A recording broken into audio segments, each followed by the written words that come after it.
ezalaka bongo donc mingi akoloba mingi te mokonzi ya mboka ndenge azwaki décision wana il faut tout respecter yango. Bapusa même attendre à 22h30 pour que biso tout bakoluka moi les pana ba 21 wana mona 19 20h okangi en tout cas biso ma passe. En tout cas couvre feu wana soki salata une semaine biso to kufa bako po biso senga ba 23h 1h.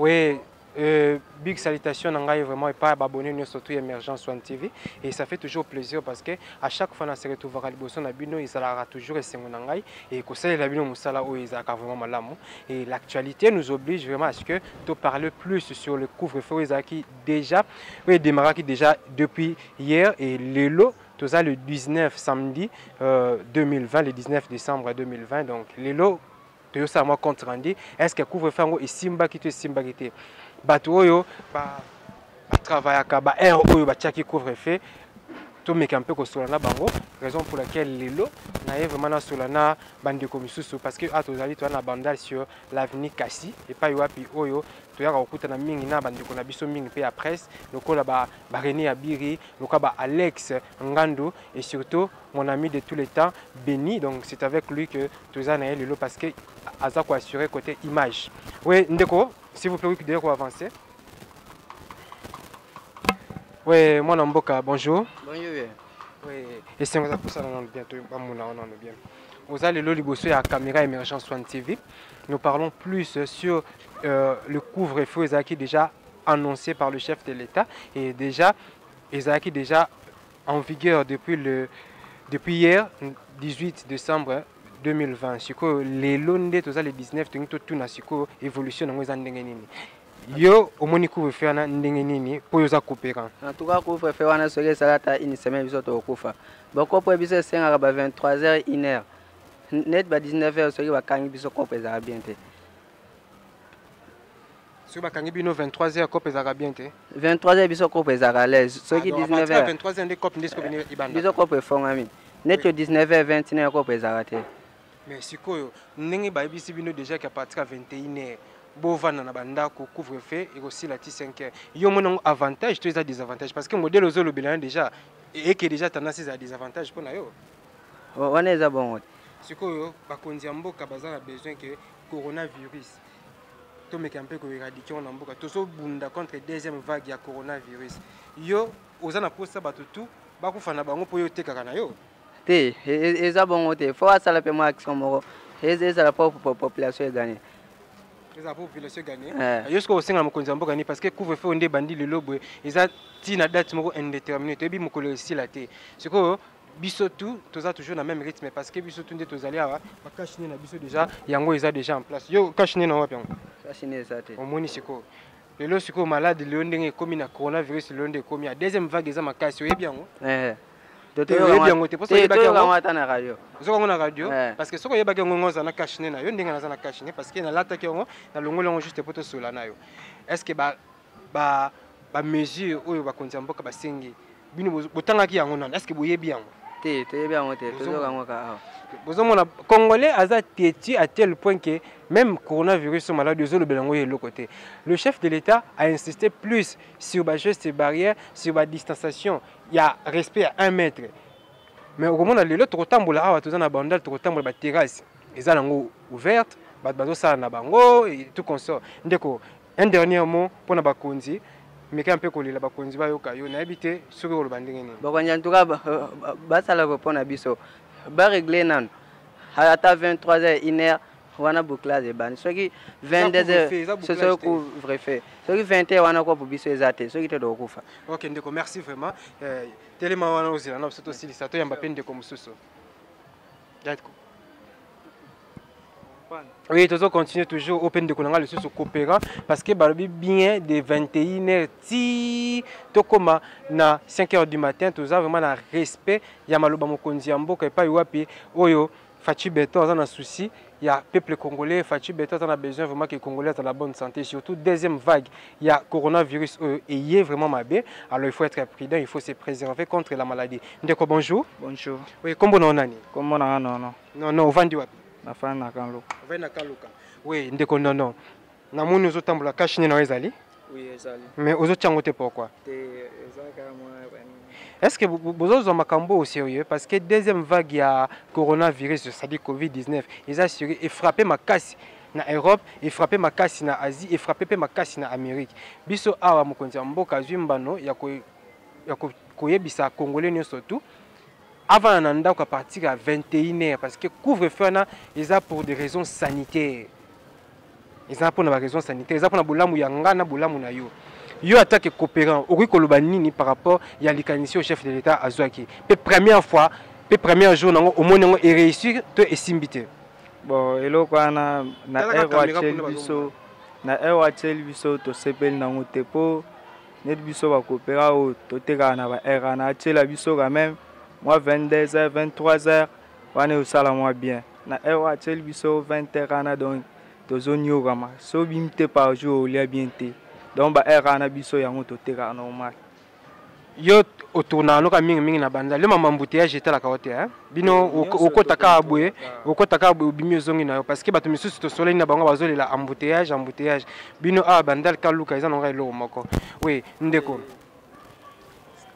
moko ya ba mesure mokonzi mboka a prononcer ki usa to alobaki ata moko oyo yebi yango te parce que ça na 13 mesures mokonzi mboka a tiré en marche pour na congolais tout eba na ko respecter yango. Toujours respecter yango po ba o achela biso yango pe biso pe toujours respecter pona mais toujours regretter pona bato bazo ta musika aye ba mamuna ye aye msala na ye ba kota musika era rozonga ozomona mutiaje za zele zate azoke kama kolo et ça la bien te ba ya pe ba nyoka mako si musoki bo lo pona embouteillage musala ici la 20h. Bango ba yebisi bino par exemple que non musala ici 18h à partir de 18h ko bana ozonga déjà ndako na yo ti okoma ndako okoma ka ndako mais pour mes anini batu misusu bazo linga mokonzi asala makambu par rapport ya ba humeur na bango o mokonzi ya mboka fachi azo sala pour que Congolais à la sauver pour que tous alla vraiment épargner la deuxième vague oyo il y a coronavirus. Ndeko to comme na suka na ozo temps habilité parce que il faut que ne cop na yo et un dernier mot et puis au sein ba konzi mboka nini par rapport à mesures oyo basi kozo ya couvre-feu. Te basali la biso ka kelo wa bien poto sepela na ngoba na Kongo ba sepela basali la biso ka kelo wa bien. OK, merci ndeko. Na sepeli ndeko nono osa msa no mala munzamba pambola peke na liboso. Surtout, pour la couvre-feu, il y avait des mesures lancées déjà pour Nabiso Congolais et des mesures à respecter. Ils ont 16 prises par le chef de l'État. Et j'aimerais juste vous faire juste une petite lecture pour vous permettre. Il y a des mesures parce que les Congolais mingi, balingi na bango ko apprendre te, balingi na monpe ko attaque ko tangate. Ba Congolais ndambo o balinga ko tanga pe ba kino mingi balinga ko tanga ba yebi makamuli no ezaki vraiment publier na ba réseaux sociaux ezaki publier pe informer na ba chaîne ya télévision ba o balanda ka ba yebi et na komeka un peu ko sunga bandeko o ba yebi te ba landa un peu ba mesure yango ezalaki 13. Alors voici les 13 mesures prises par Félix Antoine Tshisekedi pour lutter contre la deuxième vague de la Covid-19 en RDC. 1. Instauration d'un couvre-feu de 21h à 5h du matin. 2. Application stricte de gestes barrières, notamment le port obligatoire des masques, la distanciation physique, le lavage de mains et la prise de température. 3. Interdiction de marches publiques, de productions artistiques et de kermesses. 4.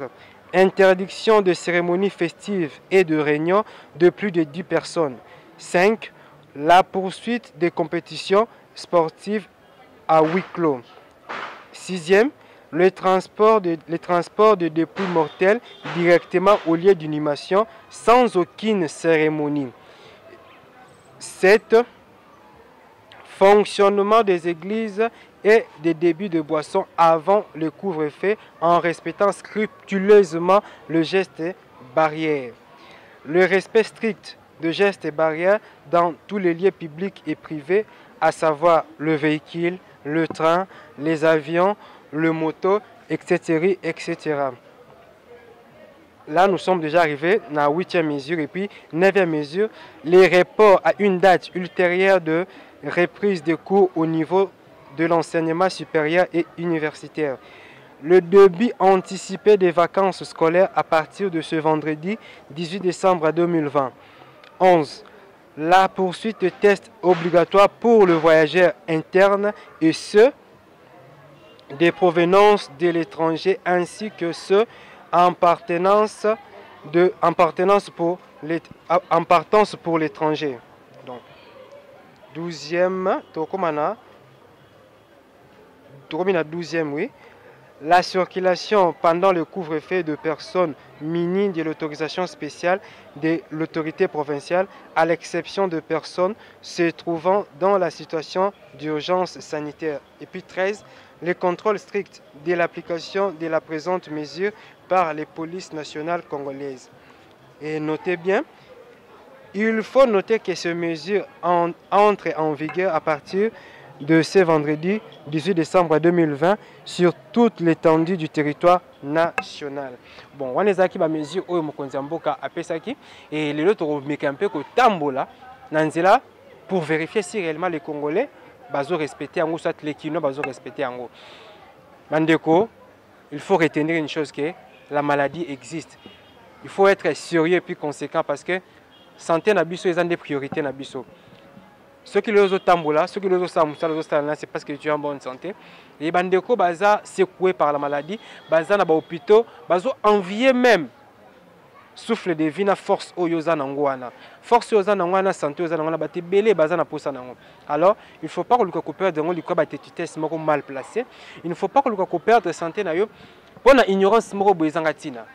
Alors, biso batu ya presse accompagné na gouvernement, nous vous prions à ce que vous restez vraiment à la maison et que vous se protégez contre cette deuxième vague, il y a coronavirus. Alors il faut être vraiment attentif et attentive parce que tu éviter ce qu'il y là, alors il faut toujours se préserver du danger. Et on continue toujours émission Nabiso, il y a après-midi à l'élo, ensemble avec mon caméraman Benny, nous continuons toujours Moussala à suivre.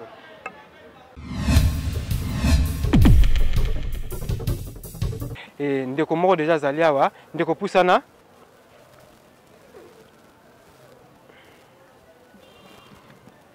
que simba biloko na opena bien parce que neto apena OK ouais mwana mboka bonjour.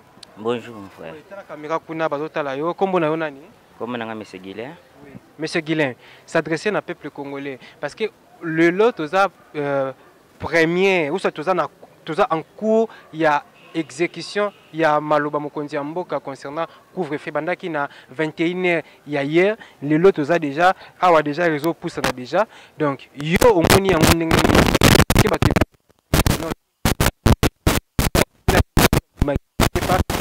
parmi bateau à sepela que toza parmi bateau ba yimaki. Toza parmi bateau que biso na bujo que no puto sa que Moïboué était camarade. Donc, il faut tous en avant quoi 20h, 21h, parce que ça va dans le sol, tout ça, on a beaucoup fait effet. Tu 23h, 24h, quand il y a Andy. Oui, raison, vraie raison, il pourrait faire nous bien. Bon, à tout cas, il y a un mot qui est basali couvre-feu pour la corona. Tu es est-ce que la réalité la corona mais ndenge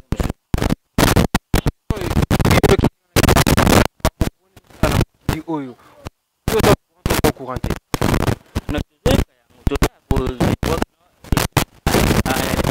corona ezali ebi alors une fois qu'il va conduire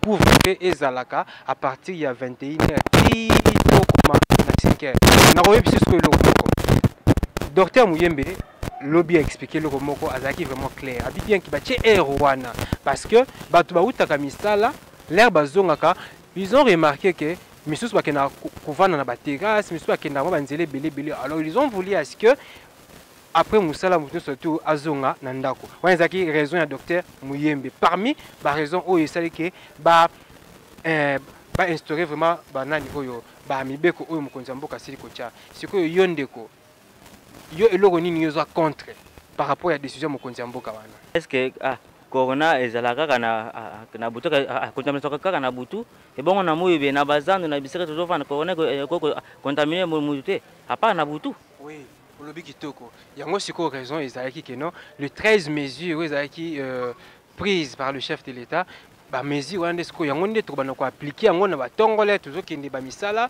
tant tozokende ba wenze tant tozokende na bisika tokende nde siko sika to ko appliquer les 13 mesures comme mokonzi mboka apesi wana nde à partir ya kozonga ndako nde 21h couvre-feu bandi au moins te ke bakonzi mboka quelque part bazana mope na raison ezate ke opo ke na tongo malade ezalaka te batiki biso na tongo to tambola parce que ils ont voulu est-ce que économie na biso pesa nini échité nous surtout avaquer na occupation na ye mais raison est que les 13 mesures prises par le chef de l'État elles à l'appliquer alors on a pourquoi couvre-feu tout ça zongi ndako jusqu'au mabe au moni place wana pour la mabe parce que moni na effet on a simbi yango ezala ke na somba lipa na sombelo na somba we na moyibe biso bima peu plus ou moins 16h to banoko bima soki siko na bima pata 13h wana bato bazata na misala bato bakosomba sikaisi bakosomba likas bakosomba mundongo bwe bazate bazana misala na kotekela banani tandis que excusenga tandis que na poko tanga bayaka bango bavandaka na banganda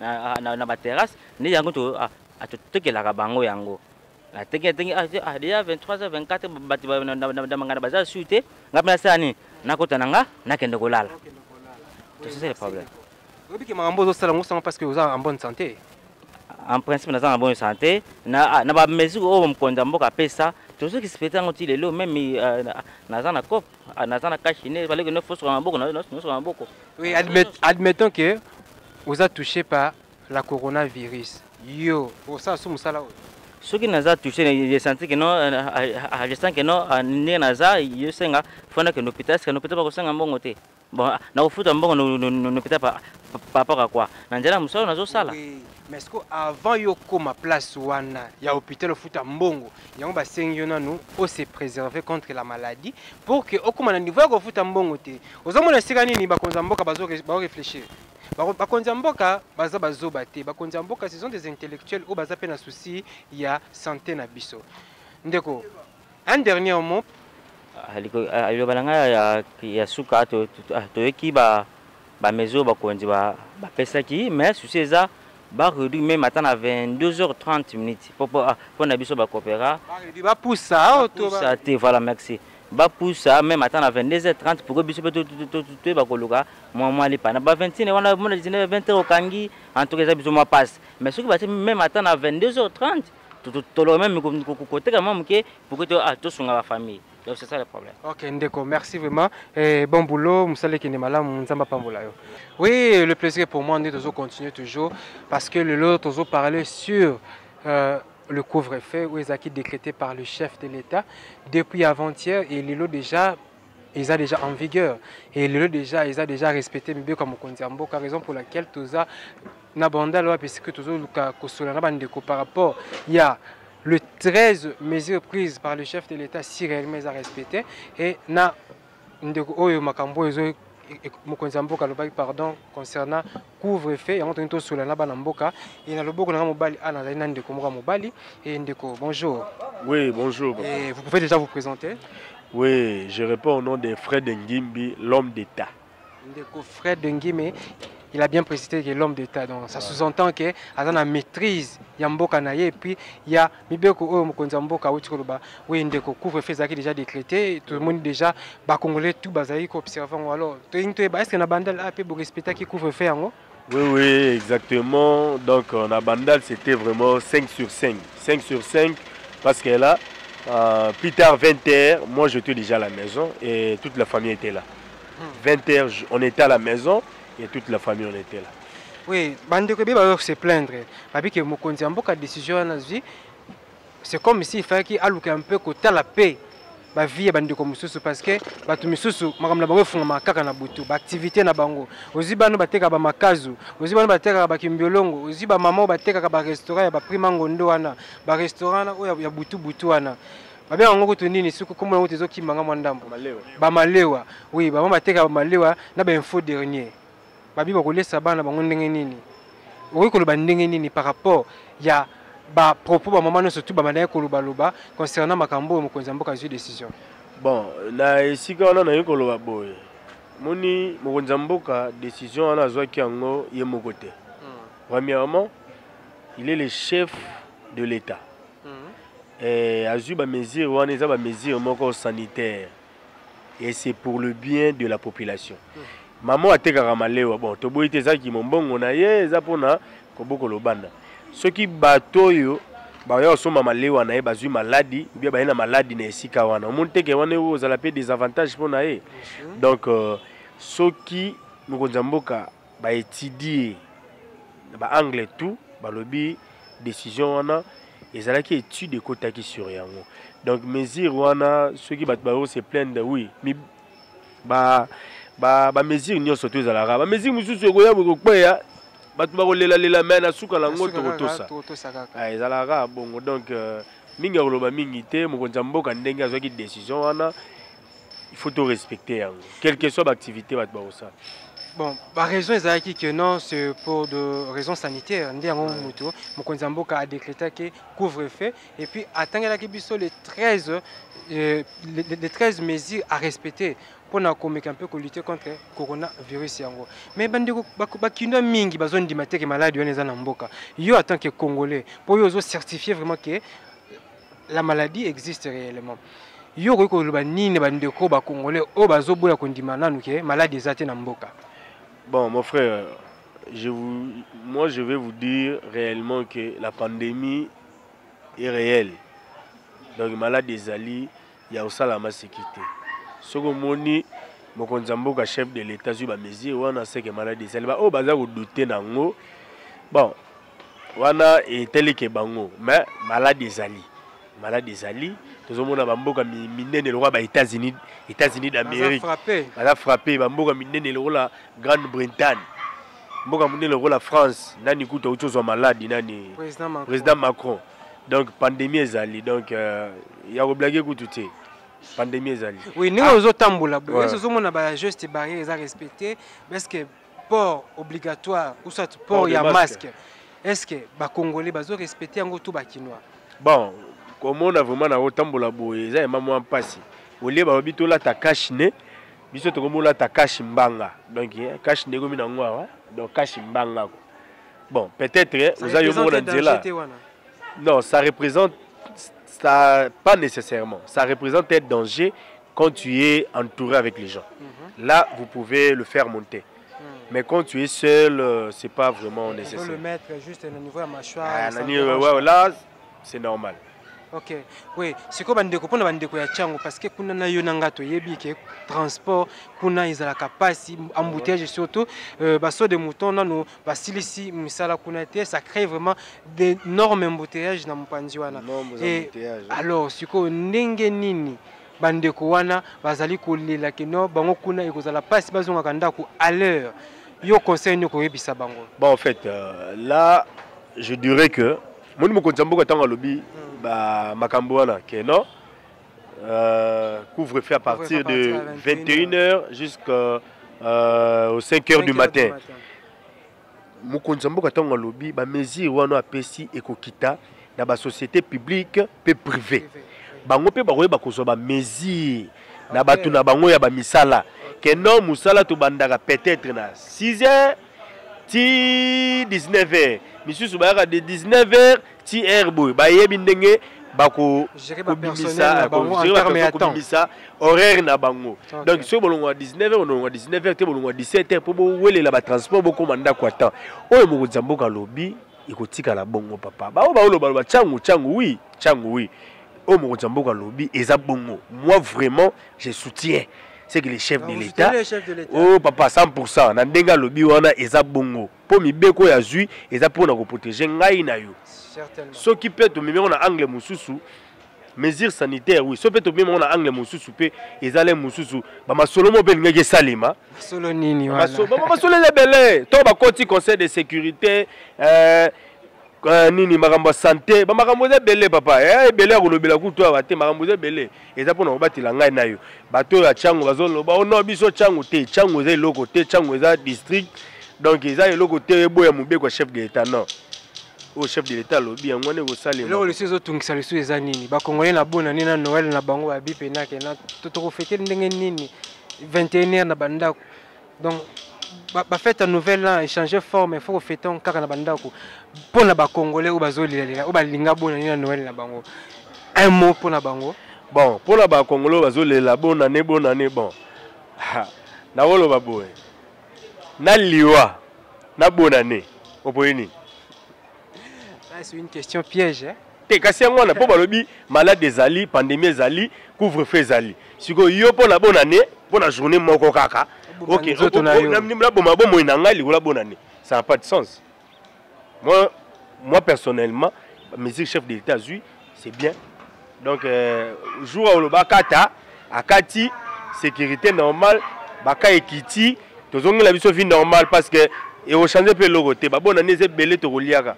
Merci vraiment de que nous sommes arrivés à la fin de notre émission juste ba meilleur vœu na yo ko adresser on ba nani et puis ba salutation na yo na ba copains na ba frères na ba sœurs ya ba membres à famille et au sala moi bien moi 5 personnes mokwana très rapidement parce que nous sommes arrivés à la fin.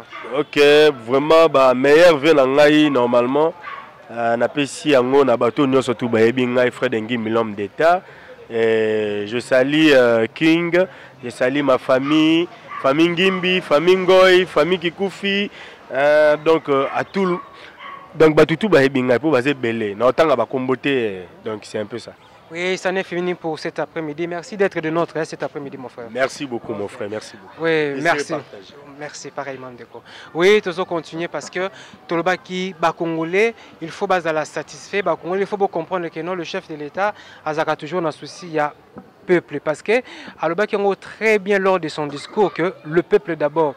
Et c'est le Moroboé. Et banda na yete bandi na le feu papa Etienne Tshisekedi alors philosophie on est kitati na moi na ye Félix Antoine Tshisekedi et ça va continuer ainsi jusqu'à la fin de son mandat même président pas qu'il faut avoir toujours la même philosophie le peuple d'abord alors peuple ezaka mamba fufute peuple ezaka mambo elandate elambate pardon c'est aussi la santé.